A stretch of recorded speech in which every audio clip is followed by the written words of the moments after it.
चालला भाऊ ताईलीनं बहिणीला घेऊन ना फाट्यावर. तर फाट्यावर का बघतो मी पुढे सांगतो. ताईली म्हटलं तो चष्मा घालला तर असा दिसत होता भाऊ मी. मग काय पोहोचले आपण फाट्यावर. हो सेट कुठले जळगाव. खानदेश. हा का रे कुठे चालला. लोखंडच्या जत्रा आले जत्रा आहे. लोखंडाची बोला मामाशी काय चालू बद्दाची ना पद्धतशी भाऊ.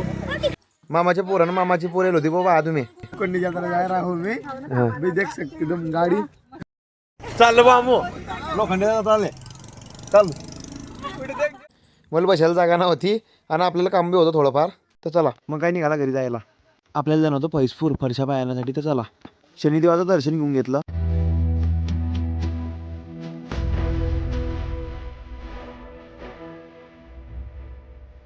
मग काय पोहोचलं फरशाच्या दुकानावर. फरशाच्या दुकानामध्ये ते एकाहून एक फरशी होती भाऊ. तर तिच्या समजेना कोणची गव्हानं कोणची नाही. फरशावर चालायला तर मजाचे भाऊ का बघी वेगवेगळ्या फरशा होत्या. मग चालत तर लय असे डिझाईन पाहिली भाऊ. तर डिझाईन समजत ना तरी बी पाहिल्या. मग काय फरशीवर उभं राहतं तरी पाय उमटत भाऊ. आणि मी बी दिशे हे पाय उमटत म्हटलं हेच फरशी घेणी. मग आरशा होता आरशामध्ये फोटोशूट घेतली. चला क्यों नहीं हो रही पढ़ाई. मग काय ऐमपूरच्या बाजारात गेला. बाजार गिजार केले ना निघाले घरी जायला. घरी पोहोचतोय तर काय सगळे जण येऊन गेले ते भाऊ घरी जत्रा पाहून सना. तुम्हाला नाम काय.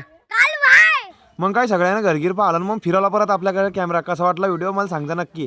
मग काय मामाची गाडी चालवून पाहिली. तर मामाची गाडी तर एक नंबर चालेल ना हो. तुम्ही मला गाडी चालवता येत नाही पण मी कशी चालवली. व्हिडिओ आवडला असेल तर लाईक करा शेअर करा फॉलो करा. Bye bye.